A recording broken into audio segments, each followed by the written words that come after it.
चांद और सूरज के बाद इसरो के वैज्ञानिकों का एक और नया तूफान। दोस्तों, अभी अभी इसरो की तरफ से एक और बड़ी न्यूज निकलकर सामने आ रही है कि इसरो ने पृथ्वी और महासागरों का अध्ययन करने के अपने मिशन में एक और उपलब्धि हासिल करते हुए एक और उपग्रह लॉन्च किया है।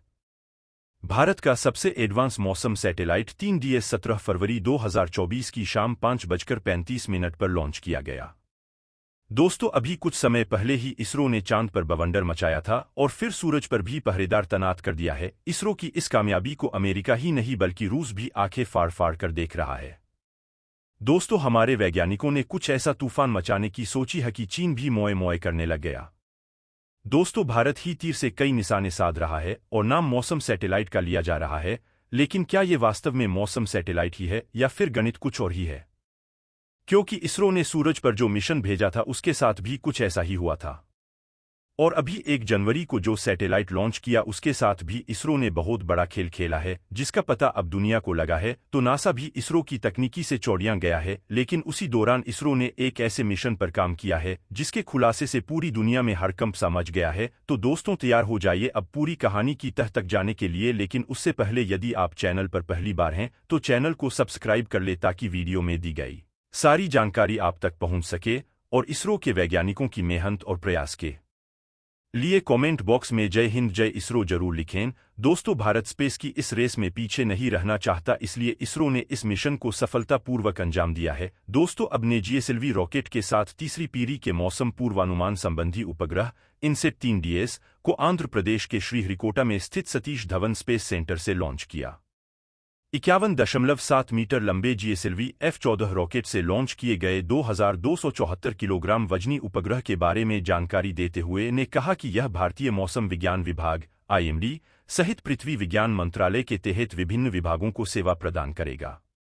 1 जनवरी को PSLV C-58 एक्सपोसेट मिशन के सफल प्रक्षेपण के बाद 2024 में का यह दूसरा मिशन है।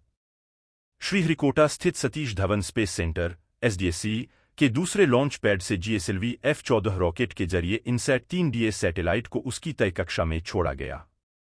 ये इस सीरीज का तीसरी पीढ़ी का सैटेलाइट है। इस लॉन्चिंग में 3 बड़ी उपलब्धियां हासिल हुईं। पहली ये कि यह GSLV की 16वीं उड़ान है। स्वदेशी क्रायो स्टेज की 10वीं उड़ान और स्वदेशी क्रायो स्टेज की 7वीं ऑपरेशनल फ्लाइट होगी। GSLV F-14 रॉकेट ने लॉन्चिंग के बाद इनसैट 3DS सैटेलाइट को उसकी तय कक्षा में पहुंचा दिया।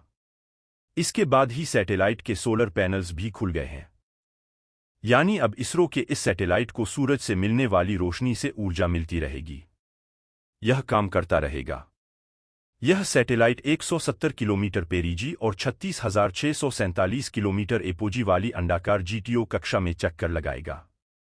सैटेलाइट का कुल वजन 2274 किलोग्राम है।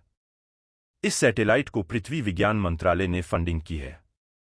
इस सैटेलाइट में 6 चैनल इमेजर हों, 19 चैनल साउंडर मेटियोरोलॉजी पेलोड्स मौजूद हैं। यह सैटेलाइट अपने पुराने सैटेलाइट 3D और 3DR के साथ मिलकर मौसम की जानकारी देगा। इनसैट 3 सीरीज के सैटेलाइट में 6 अलग अलग प्रकार के जियोस्टेशनरी सैटेलाइट्स हैं। इन सैटेलाइट्स में 3A, 3D और 3D प्राइम सैटेलाइट्स के पास मौसम संबंधी आधुनिक यंत्र लगे हैं। ये सभी यंत्र भारत और उसके आसपास होने वाले मौसमी बदलावों की सटीक और समय से पहले जानकारी देते हैं। इनमें से हर एक सैटेलाइट ने भारत और उसके आसपास के इलाकों में संचार और मौसम संबंधी तकनीकों को विकसित करने में मदद की है।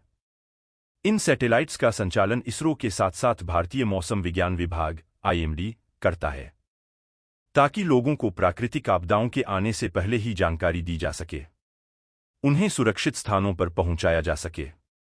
यह मौसम पूर्वानुमान और आपदा चेतावनी के लिए भूमि और समुद्र सतह की बेहतर मौसम निरीक्षण और निगरानी के लिए डिजाइन किया गया है। इस उपग्रह से वर्तमान में संचालित इनसैट 3D और इनसैट 3DR उपग्रहों के साथ मौसम संबंधी सेवाओं में वृद्धि होगी। जियोसिंक्रोनस सैटेलाइट लॉन्च व्हीकल यानी कि GSLV एक 3 चरण वाला 51.7 मीटर लंबा प्रक्षेपण यान है, जिसका वजन 420 टन है। पहले चरण GS1 में एक ठोस प्रोपेलेंट मोटर शामिल है, जिसमें 139 टन प्रोपेलेंट और 4 पृथ्वी स्थिर प्रोपेलेंट चरण L40 स्ट्रैप ऑन है। इनमें से प्रत्येक में 40 टन तरल प्रोपेलेंट होता है। दूसरा चरण GS2 भी 40 टन प्रोपेलेंट से भरा हुआ है, जो एक पृथ्वी भंडारणीय प्रणोदक चरण है। तीसरा चरण GS3 एक क्रायोजेनिक चरण है, जिसमें तरल ऑक्सीजन लॉक्स और तरल हाइड्रोजन LH2 की 15 टन प्रोपेलेंट लोडिंग होती है। इसरो के मुताबिक GSLV रॉकेट से यह 16वां मिशन है। इससे पहले 15 मिशनों को अंजाम दिया जा चुका है, जिनमें से सिर्फ 4 मिशन ही फेल हुए हैं। GSLV रॉकेट की सफलता दर को देखते हुए ही इसे नॉटी बॉय नाम मिला है।